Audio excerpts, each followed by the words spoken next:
ವಿಜಯಪುರ ಜಿಲ್ಲೆ ನಿಡಗುಂದಿಯ ಸಮುದಾಯ ಆರೋಗ್ಯ ಕೇಂದ್ರದಲ್ಲಿ ಸ್ಥಾಪಿಸಲಾಗಿರುವ ಡಯಾಲಿಸಿಸ್ ಕೇಂದ್ರ ಹಾಗೂ ನಮ್ಮ ಕ್ಲಿನಿಕ್ ಆಸ್ಪತ್ರೆಗೆ ಜವಳಿ, ಸಕ್ಕರೆ ಹಾಗೂ ಕೃಷಿ ಮಾರುಕಟ್ಟೆ ಸಚಿವ ಶಿವಾನಂದ ಎಸ್ ಪಾಟೀಲ್ ನಿನ್ನೆ ಉದ್ಘಾಟಿಸಿದರು.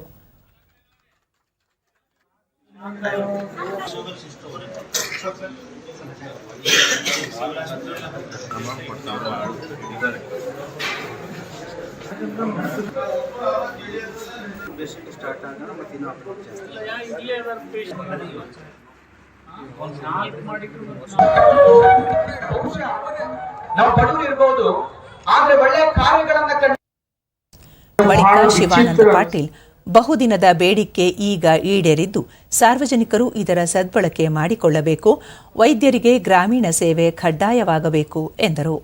ಇವತ್ತು ವೈದ್ಯರಿಗೂ ಕೂಡ ಗ್ರಾಮೀಣ ಸೇವೆಯನ್ನ ಕಡ್ಡಾಯ ಮಾಡಿದ್ದಾರೆ. ಆದರೂ ಕೂಡ ಅವರು ಅಷ್ಟು ಅಳಲ್ ಸೇವೆ ಮಾಡಕ್ ಹಿಂಜರಿತಾರೆ. ಇದು ಬಹಳ ನೋವಿನ ಸಂಗತಿ. ಇವತ್ತು ಯಾಕೆ ಈ ಮಾತು ನಾನು ಹೇಳಿದೆ ಅಂದ್ರೆ, ಇದು ನನ್ನ ಕಣ್ಣೆದುರಿಗಾಗಿರ್ತಕ್ಕಂಥ ಘಟನೆ. ದೂರದರ್ಶನದೊಂದಿಗೆ ಸ್ಥಳೀಯರಾದ ಶಿವಾನಂದ ಅವಟಿ, ಈ ಸೌಲಭ್ಯಕ್ಕಾಗಿ ಬಾಗಲಕೋಟೆ, ವಿಜಯಪುರದ ಆಸ್ಪತ್ರೆಗೆ ತೆರಳುವುದು ಅನಿವಾರ್ಯವಾಗಿತ್ತು.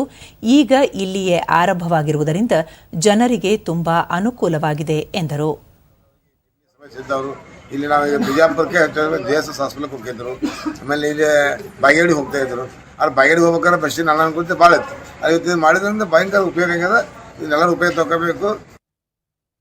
ಜಿಲ್ಲಾ ಆರೋಗ್ಯಾಧಿಕಾರಿ ಡಾಕ್ಟರ್ ಸಂಪತ್ ಗುನಾರಿ ಡಯಾಲಿಸಿಸ್ ಕೇಂದ್ರ ಹಾಗೂ ನಮ್ಮ ಕ್ಲಿನಿಕ್ ಆಸ್ಪತ್ರೆಯಲ್ಲಿ ಇಂದಿನಿಂದ ಜನರಿಗೆ ಸೇವೆ ದೊರೆಯಲಿದೆ ಎಂದು ತಿಳಿಸಿದರು.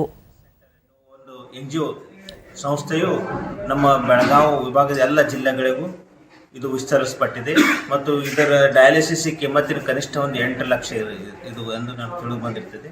ಮತ್ತು ಇದೆಲ್ಲ ಕನ್ಸ್ಯೂಮೇಬಲ್ಸ್, ಇಂಜೆಕ್ಷನ್ಸ್ ಎಲ್ಲನೂ ಅವರೇ ಮಾಡ್ತಾರೆ, ಕಂಪನಿಯವರೇ ಮಾಡ್ತಾರೆ. ಹಿರಿಯ ವೈದ್ಯಾಧಿಕಾರಿ ಡಾಕ್ಟರ್ ಪ್ರಕಾಶ್ ಗೋಟಖಡ್ಡಕಿ, ಸ್ಥಳೀಯವಾಗಿ ಈ ಸೌಲಭ್ಯ ದೊರೆಯುವುದರಿಂದ ಜನರು ಖಾಸಗಿ ಆಸ್ಪತ್ರೆಗೆ ತೆರಳಿ ದುಬಾರಿ ಹಣ ನೀಡಿ ಚಿಕಿತ್ಸೆ ಪಡೆಯುವುದು ತಪ್ಪಲಿದೆ ಎಂದು ಹೇಳಿದರು. ಉಳಿದ ಎಲ್ಲ ಸೌಲಭ್ಯಗಳನ್ನು ನಾವು ಇಲ್ಲೆಲ್ಲ ನೀಡ್ತೀವಿ. ಪಾಯ್ಸನಿಂಗ್ ಆಗಲಿ, ಏನೇ ತುರ್ತು ಚಿಕಿತ್ಸೆ ಸೌಲಭ್ಯಗಳನ್ನು ಇಲ್ಲೆಲ್ಲ ನಾವು ಒದಗಿಸ್ತೀವಿ. ಆಮೇಲೆ ಇಲ್ಲಿ ಪಿಡಿಯಾಟ್ರಿಷಿಯನ್ ಇದ್ದಾರೆ, ಚಿಕ್ಕ ಮಕ್ಕಳ ತಜ್ಞರು, ಪಿಡಿಯಾಟ್ರಿಷಿಯನ್ ಅವ್ರ ಕಡೆಯಿಂದ ಎಲ್ಲ ಪೇಷಂಟ್ಗಳು ಶ್ಯಾಮ್ ಮತ್ತು ಮ್ಯಾಮ್ ಚಿಲ್ಡ್ರನ್ ಅಂತೇಳಿ ಬರ್ತಾವ.